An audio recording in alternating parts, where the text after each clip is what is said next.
Hi guys, on the way na kami sa La Union. Currently, nasa NLEX na kami. Medyo mahina yung boses ko kasi mga natutulog yung tao dito sa bus. Umalis kami ng Cubao Station ng Partas 8:15 instead of 8 o'clock. So, based sa Waze na tinignan ko, pero kasi may stopover tong bus, siguro dating namin sa La Union, sa Urbis Tondo, 4 to 5 hours. So, most likely, 12 hanggang 2 p.m.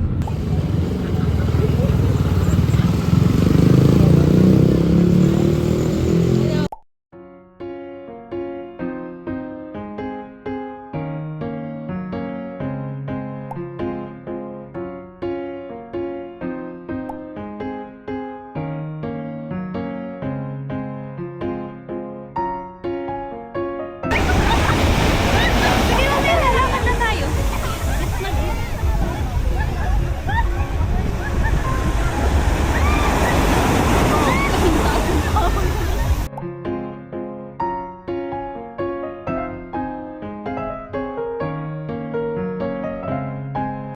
Hi guys! Nasa La Union na kami! Finally! Natuloy din ang beach trip namin college friends. So, and Jolly, kung kita ka man, hi! Dea! Hey! Julia! Hi! Ali! Ang basang sisiw! And Mika! Hello!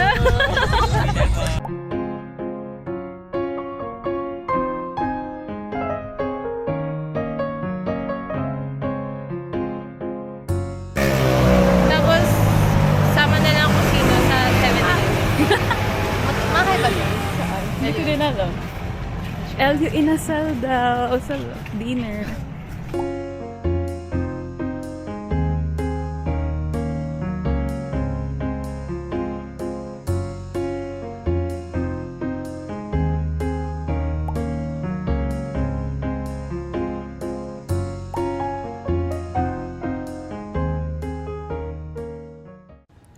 Good morning guys! Today is a Saturday. Date namin ngayon sa La Union. Waiting ako sa breakfast na 8 a.m. So 7:20 pa lang. Hinihintay ko na lang din magising yung aking mga kasama. So nandito kami ngayon sa Crisante Hostel, malapit sa Kabsat. Yung room namin ay group dorm, which is ito, nasa 3rd floor siya. Ang issue ko lang dito sa room, yung water, medyo mahina. Ganun din, yung shower, saktuhan lang yung lakas. Yung sa toilet bowl, yun. Pag nag-flush ka, hindi ka pwede makag-flush agad ng kasunod. Kasi parang nag-iipon pa siya ng tubig dun sa tangke.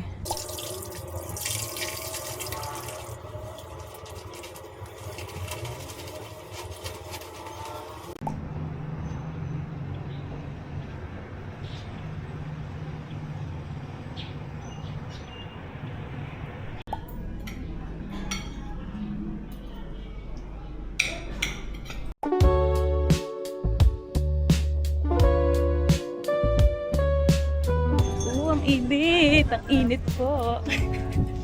Ay, lumabas kami ng tanghaling tapat! Yes!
morning, guys.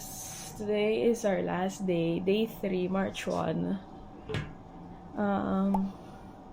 Mag-isa lang ako sa room. As you can see, kasi yung mga kasama ko sa room pumunta ng beach para manood ng sunrise. Dapat kasama ako, pero may nangyari sa akin kahapon habang naliligo sa dagat. Which is itong nasa gilid ng tuhod ko.